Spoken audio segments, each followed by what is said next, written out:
Nagigot si Pangulong Ferdinand R. Marcos Jr. para tignan ang sitwasyon sa mga lugar na napinsalan ng malakas na lindol sa Cebu.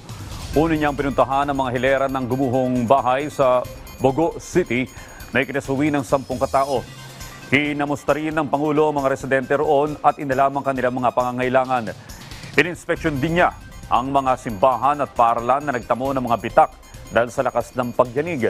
Pinangunahan din ng Pangulo ang situation briefing sa local officials at cabinet secretaries. Inanunsyo ng Pangulo ang ilalaang pondo ng Office of the President at Local Government Support Fund sa mga apektadong LGU. Muling tiniyak ng Pangulo ang whole of government approach hanggang sa makabangon ang mga bayang napinsala ng lindol sa Cebu. Magre-release kami ng kaunting tulong both from the Office of the President, yung aking the amounts that I enumerated earlier, both from the Office of the President and in the form of LGSF or Local Government Support Fund.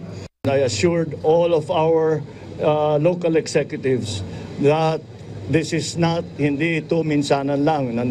Pag-alis, baka naman isipin nila na pag-alis namin dito tapos na lahat. Hindi.